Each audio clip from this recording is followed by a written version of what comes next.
Binge Pipe is a streaming service that saves a fortune on overhead by not actually existing.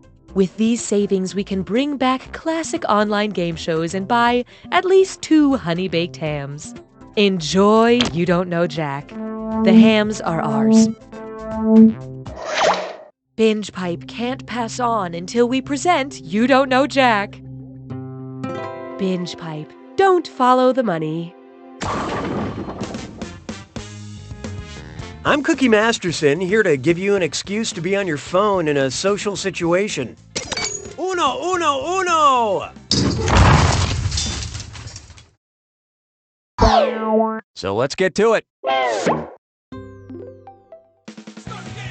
for question 1. Kicking things off. I speak goodly. All right, so what do we got here? The Foolin' Around episode, huh? Well, that's pretty appropriate for fools, I'd say. Matter of fact, if you're pretty confident that you ain't no dumb fool, let's see you prove it. If you don't never, ever get questions right, ever, which of the following is technically true? You never get them right, you sometimes get them right, you always get them wrong, or, you don't know, you failed English. Okay, what'd you pick? According to all the negatives in that sentence, you would get some questions right at least sometimes. Unless you never ever don't get not the what's it sometimes, neither nor always but before never, in which case this answer would not be correct. But I don't need to tell you that, do I? Hallelujah, hallelujah. Next up. Frankenstein! Which of the following pranks would a merry prankster probably pull? Slip LSD into your drink, steal your money to give to the poor, constantly sing Christmas carols to you, or prank call your house all night. Okay, let's take a look.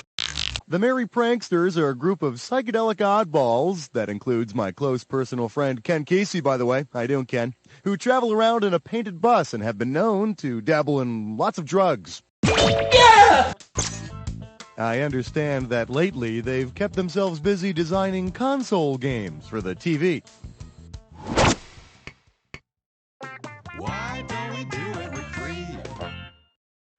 Here's one for you. Sweet John 3:16, never been kissed. Given the discovery religious scholars made in February 2000, on what day would it be most appropriate to write 8 a.m. pick up laundry, 2:30 p.m. apocalypse in your daytimer? January 28th, 2001, December 8th, 2002, April 1st, 2003, or August 19th, 2004. Let's see how that shook out.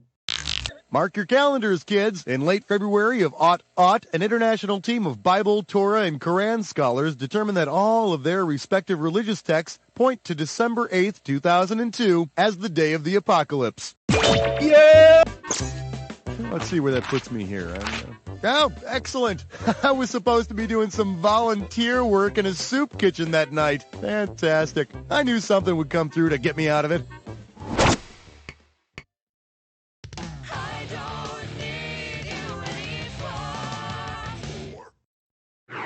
Introducing I Hear the Blues A-Callin', and it's a dis or dat.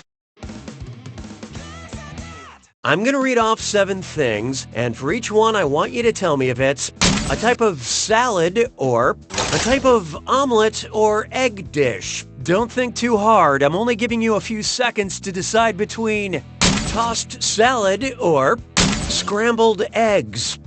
Ready? Good. Cobb. Yeah! Denver. Yeah! Gato Gato. Lob. Yeah! Tortilla Española. Yeah! Tamagoyaki. Yeah! Niçoise. Please don't let this go to your head. Moving right along.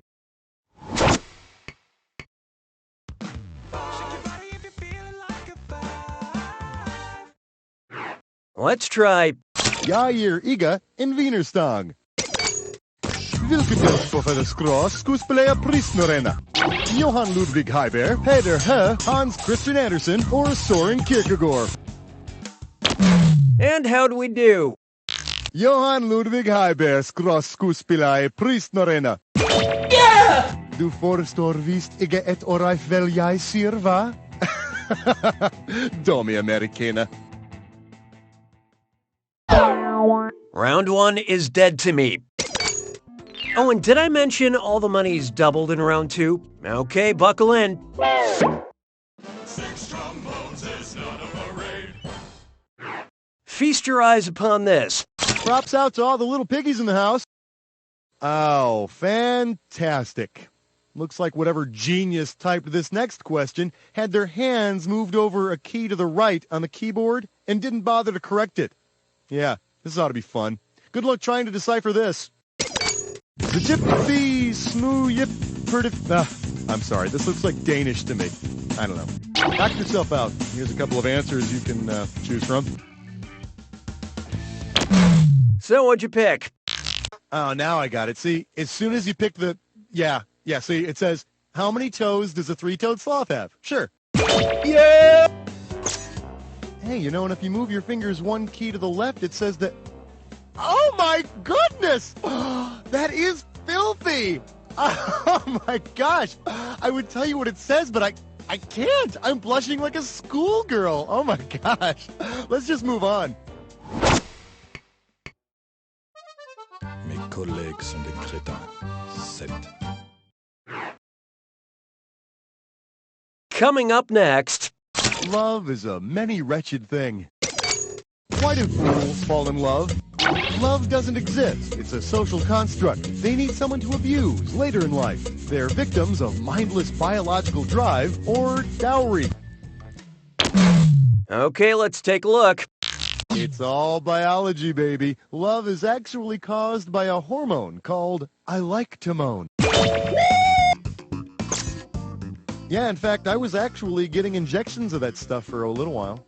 But I had to stop after that nasty little incident with my pet three-toed sloth. I'd rather not talk about it.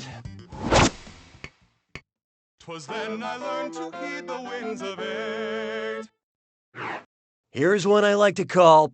My spine! My spine! Yep, all this foolishness stuff has got me to thinking. You know who was a real fool? That Shakespeare guy. Yep, that's right. But I digress. Imagine a wacky April Fool's Day production of the Shakespeare play that features the Fool. Which of these merry jests will happen? Noisemakers going off during Hamlet, naked actors performing King Lear, whipped cream falling on Romeo and Juliet, or Macbeth performed backwards. Hope you like what you picked. You'd see naked actors performing King Lear. The Fool is King Lear's sidekick. I would ask His Highness if that is a scepter in your pocket, or if you are just happy to see me. But His Highness is not wearing pants! Ha-ha!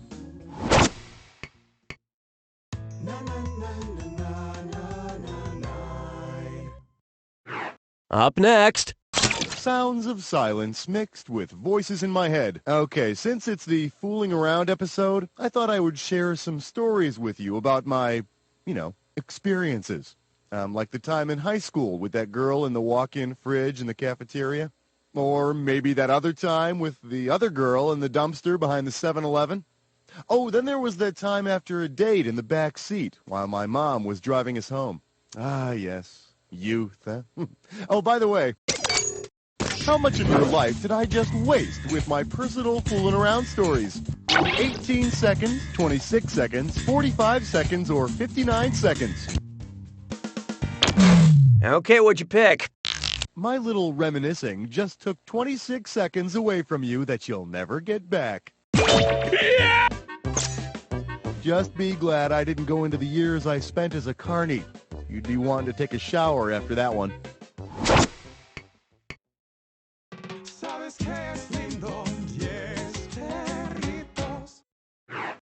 It's time for...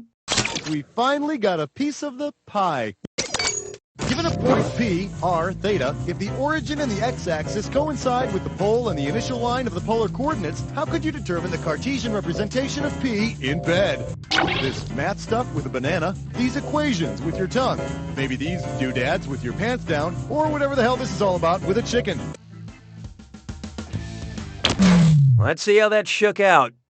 To determine the Cartesian coordinates of P, you'd use the formulas x equals r cosine theta and y equals r sine theta. And if P isn't bed, you better have a banana. Yeah! I mean, particularly when you take into account the high level of potassium in bananas and the naughty subtext of the Cartesian coordinates, right? Oh, that's what fooling around is all about, baby.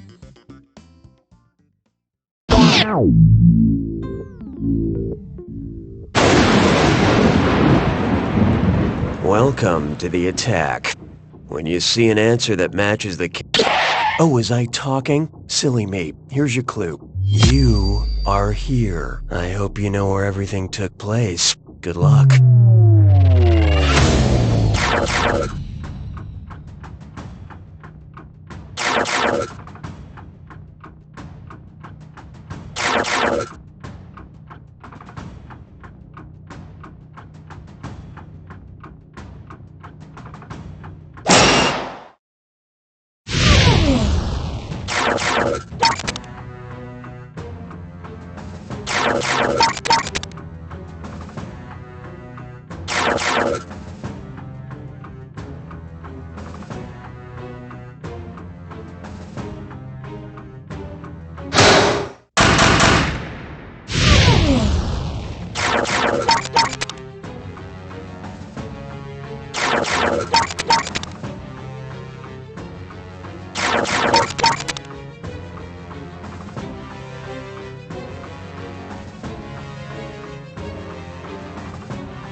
There you have it. That was a real nail-biter, huh? Well, your life may be empty, but your coffers are full. And in the end, isn't that all that matters? You don't know Jack!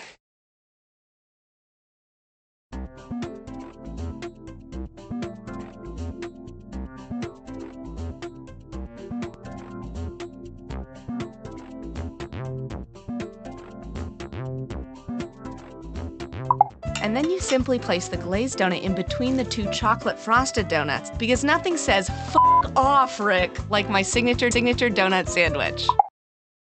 Spanish teacher, right? So, hola, como está?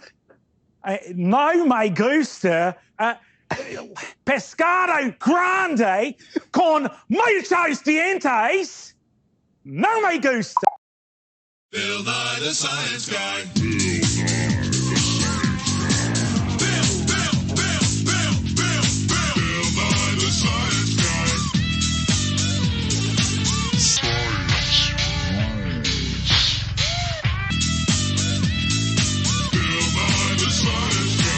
Inertia is a property of matter. Bill.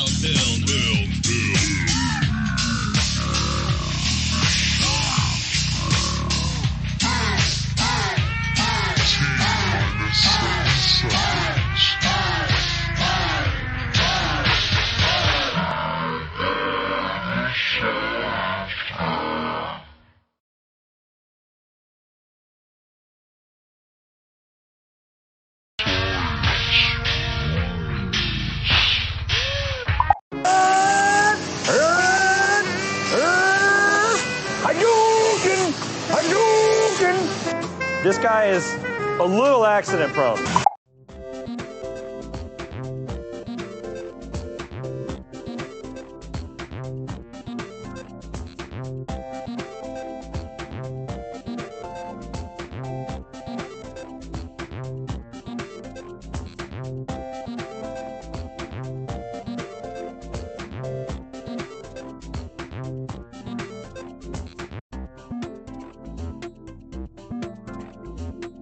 Truth Talk 23-7.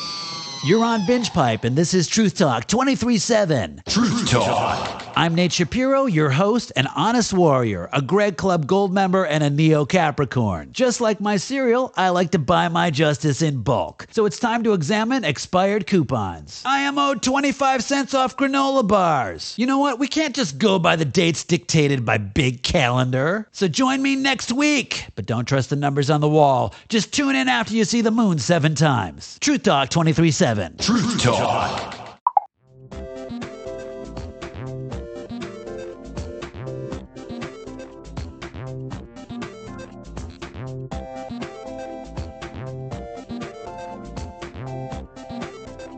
Mankind was more disposed to suffer while evils are sufferable.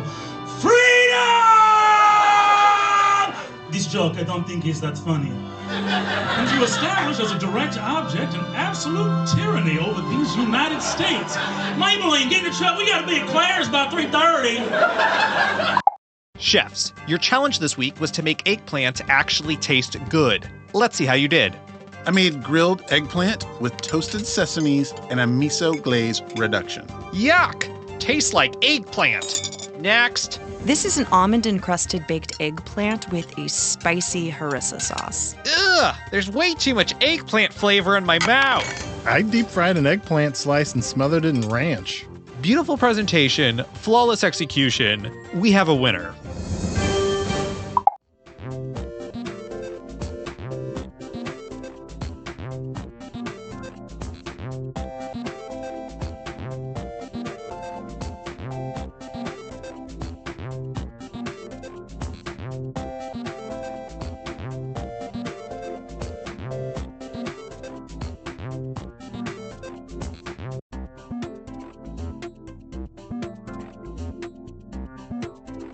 Hey y'all, Scott here, and whoops, I left this milk out for the past week, but I haven't opened it until now, so it's still brand new.